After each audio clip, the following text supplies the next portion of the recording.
Y vienen a mi mente aquellas palabras que Sir Winston Churchill les dijo a los jóvenes de la escuela Harrow en Gran Bretaña hace muchos años. Los chicos de Harrow les habían dicho que hoy les impartirían una charla que les cambiaría la vida. Y apiñan el aula, se sientan, se paran, no saben ni cómo meter tanto chico en Harrow. Cuando llega Sir Winston Churchill y toma el micrófono y les dice un breve pero conmovedor mensaje y les dice: jóvenes, nunca se den por vencidos. Nunca se den por vencidos. Jamás, jamás, jamás, jamás. Y puso el micrófono ahí y se fue. Y los jóvenes de Harrow dicen: ese breve mensaje del primer ministro de Inglaterra nos cambió la vida para siempre. Y entonces vienen a mi mente las palabras del apóstol San Pablo a los Filipenses capítulo 3, versículo 13 en adelante. Pablo de una manera extraordinaria dice: una cosa hago. Pero si nos damos cuenta en el pasaje dijo tres. Pablo dice: una cosa hago, olvidando ciertamente lo que queda atrás y esforzándome en lo que está delante, prosigo hacia la meta. Imagínense, Pablo dijo: una cosa hago. Y dijo esto: olvidando lo que queda atrás, esforzándome en lo que está delante, prosigo hacia la meta, al premio del supremo llamamiento de Dios en Cristo Jesús. ¡Qué maravilla el apóstol San Pablo! Si entendemos nosotros cómo un entrenador le dice al ciclista: no te bajes de la bicicleta, no te bajes de la bicicleta, sigue a la meta, sigue a la meta. Si entendemos que Sir Winston Churchill les dijo a los chicos de Harrow: no se den por vencidos, sigan, sigan, sigan, jamás se rindan. ¿Por qué no vamos a entender lo que el apóstol Pablo está diciéndole a los filipenses y por ende a la iglesia universal de Jesucristo, que somos tú y yo, lo que él hizo? Pablo dice: yo olvido lo que queda atrás y me extiendo a lo que está delante y prosigo a la meta. Veamos algunos ejemplos bíblicos. En San Juan 4:34 Jesús expresa su meta y el propósito principal de su vida cuando en Juan 4:34 dice: mi comida es que haga la voluntad del que me envió y acabe su obra. ¿Qué es lo que está diciendo Jesucristo? Está expresando su meta. Jesucristo dice: mi comida es que acabe la obra del que me envió, que haga su voluntad. Jesús sabía cuál era su meta en esta tierra. ¿Sabes tú cuál es tu meta en esta tierra, querido hermano? Te pregunto, ¿sabes cuál es tu propósito en esta tierra? ¿Sabes algo? Hay personas como yo que tienen 46 que no saben cuál es su propósito. Y yo les pregunto: ¿cuál es tu propósito en la vida? Y me dicen: no sé.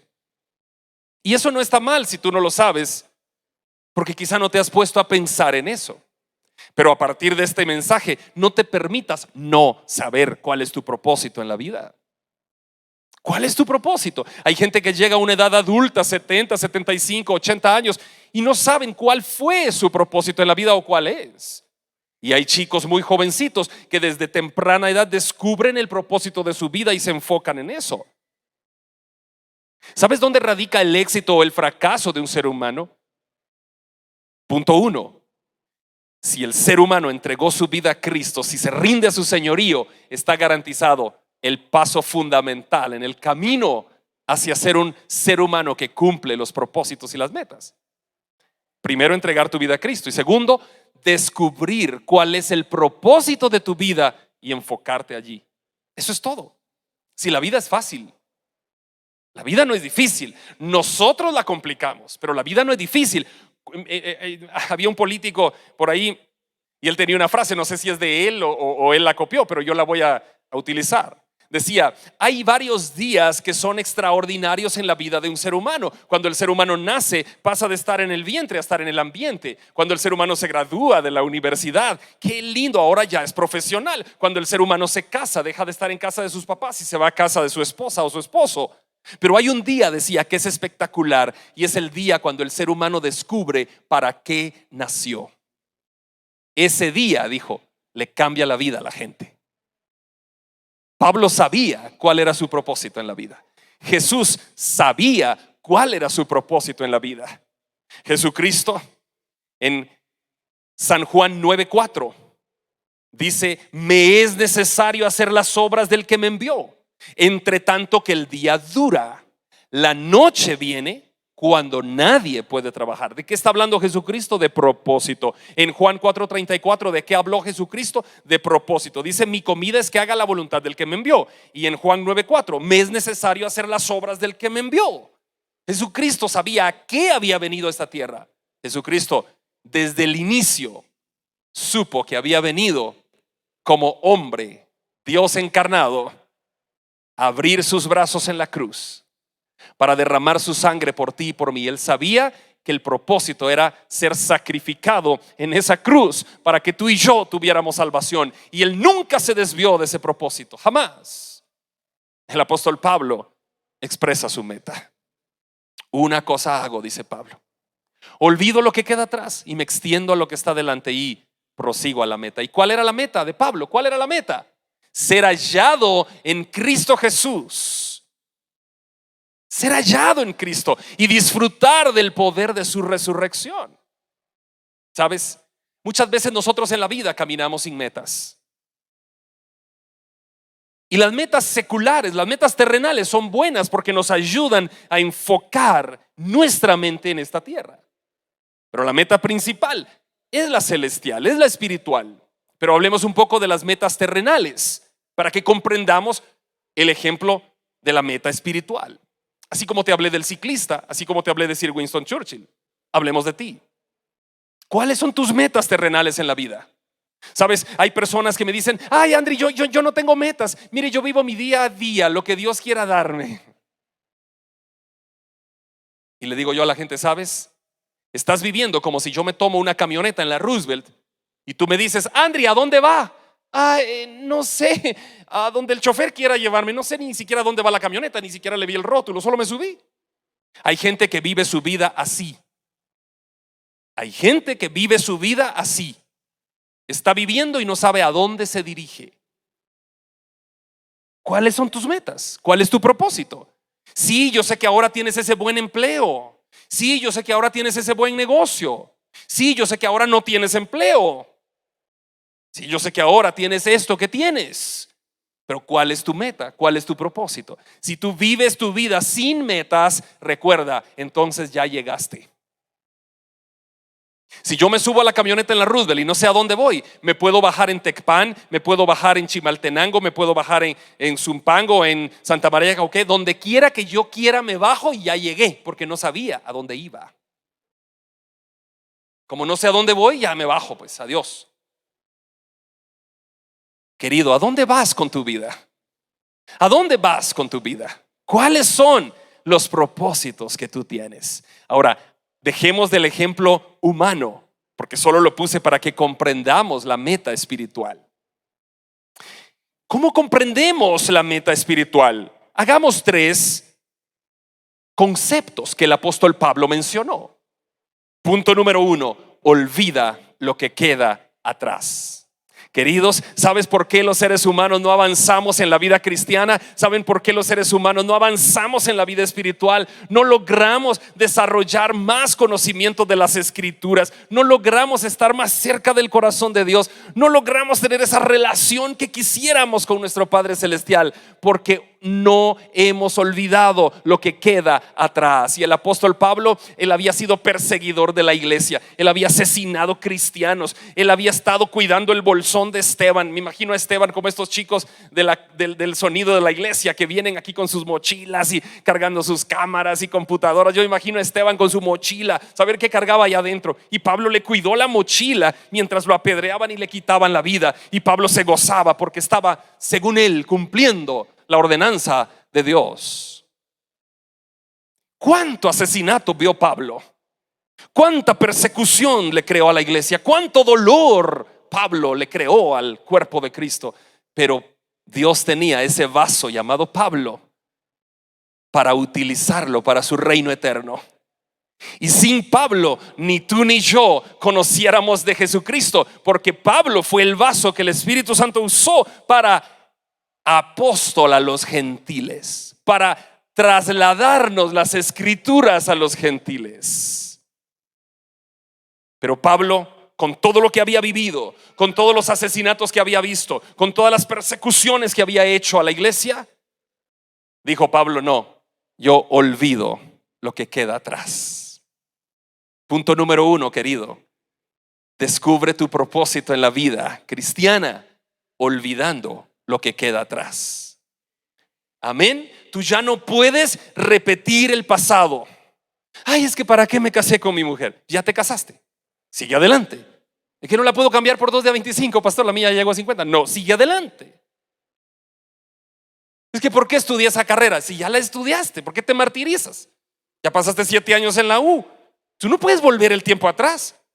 Es que ¿por qué compré este carro? Pues sí. Queridos, lo que pasó, pasó. No nos hagamos dificultad la vida. Ya lo que pasó, dile: Señor, esto que pasó está allá atrás y voy a hacer lo que Pablo le dijo a los filipenses, olvidando ciertamente lo que queda atrás. Punto 2, extendiéndome a lo que está delante. ¿Qué es lo que tienes delante, querido? Delante de nosotros tenemos la vida eterna. Delante de nosotros tenemos a Jesucristo, nuestro Salvador. Delante de nosotros tenemos esa maravilla de perdón de pecados solo por su gracia. Amén. Extiéndete a lo que está delante. Deja de pensar en el pasado. Todo lo que hiciste en el pasado no lo puedes resolver. Ya está en el pasado. ¿Por qué te martirizas? Hay gente que se deprime por eso. ¿Sabes tú que hay 3 conceptos en la psicología, no? Depresión cuando piensas en el pasado. Estrés cuando estás en el presente que no te deja avanzar y todo el presente te vuelve estrés. Y ansiedad cuando es el futuro. Así que pasado es depresión, presente es estrés, futuro es ansiedad. ¿Por qué vives con depresión? Mira, hoy es una buena tarde para que al salir de aquí te pases comprando una tabletita de chocolate de Misco. O si tienes un poquito más de presupuesto, un vasito de chocolate de Mac. Y que vayas con tu familia y le digas: chicos, vamos a celebrar, porque Cristo está en nuestro corazón. El pasado se quedó atrás. Sea que tú hayas hecho lo que hayas hecho, ya no lo puedes resolver. Entonces voltea esa página de tu vida, adiós al pasado y a seguir adelante. Y punto 3, dice Pablo: prosigo hacia la meta. ¿De qué habla?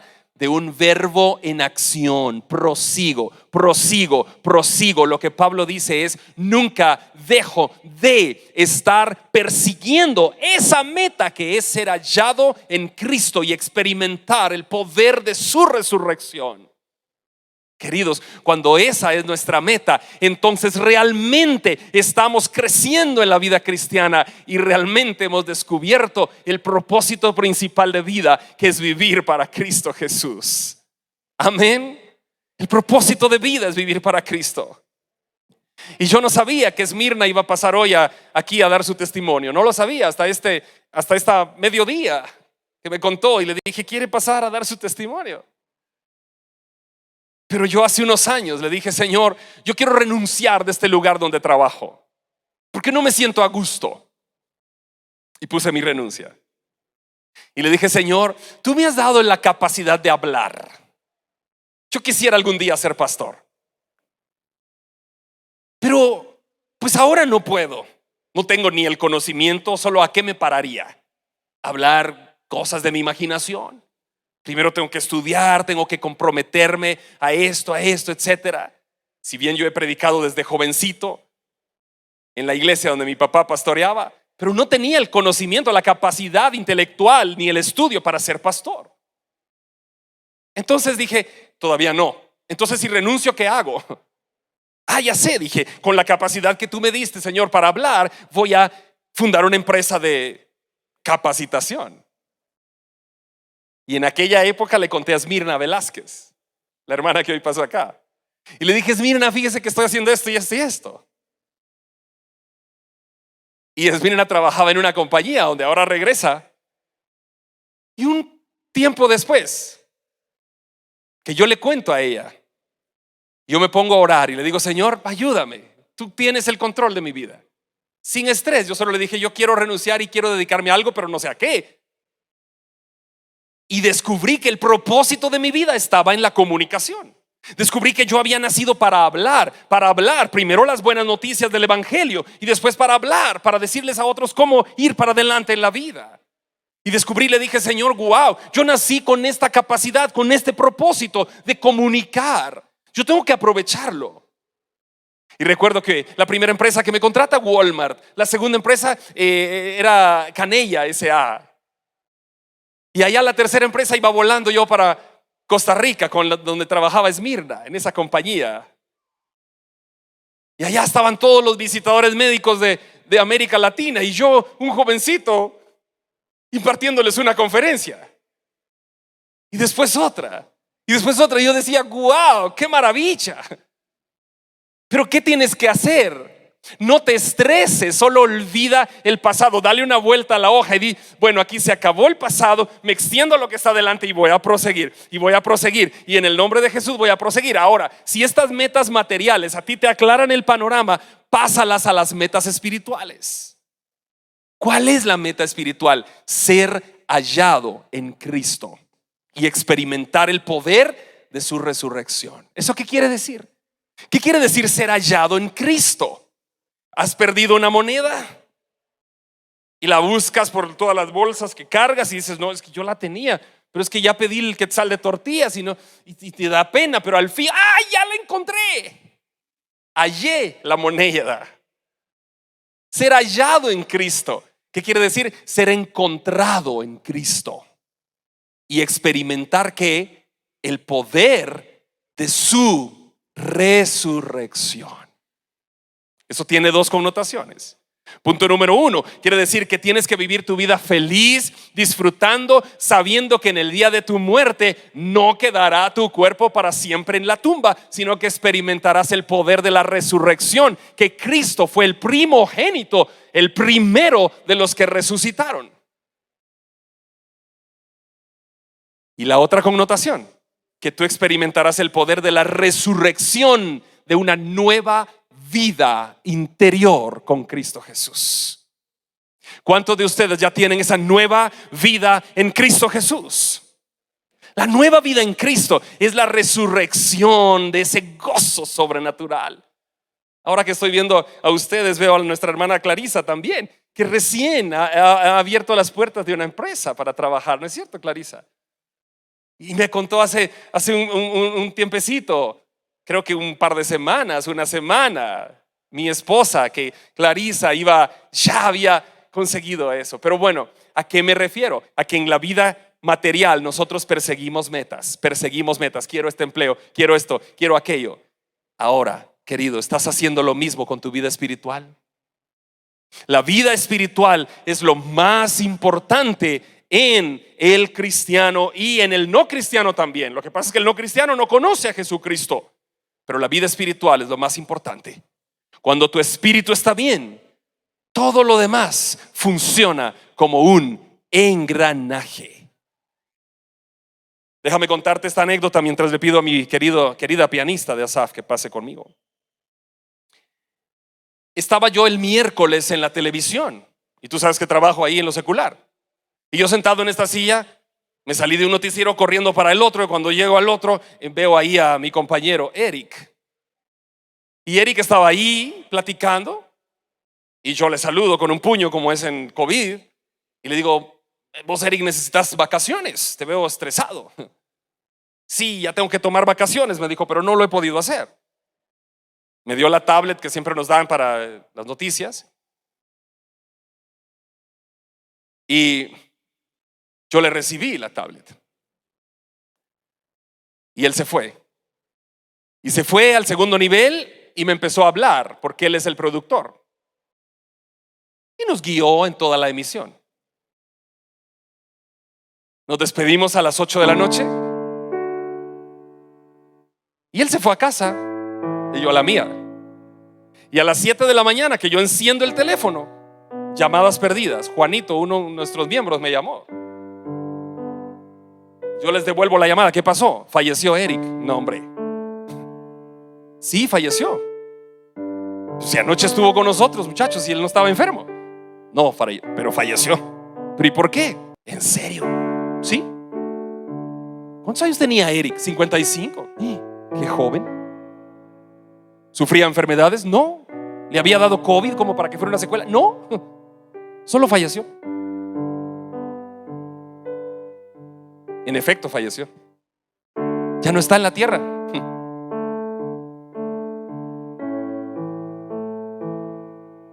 ¿Cuándo vas a morir tú? Puede ser hoy. Puede ser hoy. O puede ser dentro de 20 años, o 30, o 40. Yo no lo sé. Dios lo sabe. Ahora, ¿cuál es lo primero que tendrías que estar haciendo tú? Estar de rodillas buscando la presencia de Dios y decirle: Señor, yo quiero ser hallado en ti, quiero experimentar el poder de tu resurrección, quiero seguir a la meta, voy a olvidar todo lo que ya quedó atrás, me extiendo al frente y no me voy a bajar de la bicicleta, voy a seguir pedaleando. Pero vendrán tentaciones. El mundo, el diablo, la carne, los tres enemigos del cristiano tentarán mi vida, claro que la tentarán. Pero con Cristo yo soy más que vencedor, soy victorioso y voy a seguir. Es que tú no sabes, puedes estar hoy en la flor de la vida según tú. Te ves al espejo y dices: pura candela, qué bonito. Me veo más joven que ayer, y no sabes si a las 2 horas vas a estar muerto. Eso no lo sabes tú. Conozco gente que ha estado enferma con graves enfermedades y nunca se muere, y ahí sigue. Y cuando uno les pregunta: mano, ¿y qué? Y ahí sigo, fíjate, llevo 3 operaciones, llevo 4, llevo 5. Y conozco otros como Eric que en un segundo. Termino como empecé. ¿Cuál es tu propósito en la vida? ¿Cuál es tu propósito? ¿Qué harás de aquí en adelante? ¿Seguirás viviendo la vida, como dice Eclesiastés, persiguiendo el viento? O sea, agarrando nada. ¿O enfocarás tu vida para que lo primero sea Cristo? El mismo consejo que yo le di a Esmirna se lo he dado a hermano José Luis y a toda la gente que me conocen y saben que es cierto. Y les he dicho: yo sé que tienen ese problema, pero oremos y ayunemos y busquemos a Dios y dejemos eso en sus manos. Sabes, cuando tú pones a Dios primero, entonces Él se encarga de hacer lo que quiera contigo, porque Él está sabido que tú el primer lugar se lo das a Él. Y entonces cuando uno le da el primer lugar a Dios, Él obra como Él quiera obrar, y todo lo que Él haga siempre será bueno, agradable y perfecto, porque será la perfecta voluntad de Dios para ti. Pero cuando tú no le das el primer lugar en tu vida a Dios, entonces ¿qué pasa? Entonces no entiendes por qué Dios actúa como actúa. Y te preguntas ¿por qué? Porque no le estás dando a Él el primer lugar. Cuando Dios es el primero en tu vida, querido, sabrás que todo lo demás pierde sentido y valor ante la presencia de Dios. Nunca olvides poner a Dios primero. Una cosa hago, olvidando ciertamente lo que queda atrás, extendiéndome a lo que está delante, prosigo hacia la meta, al premio del supremo llamamiento de Dios en Cristo Jesús. Vamos a Filipenses 3, 9 y 10, que dice: el blanco que Pablo perseguía era ser hallado en Cristo Jesús y en su justicia, a fin de conocerle y a fin de experimentar el poder de su resurrección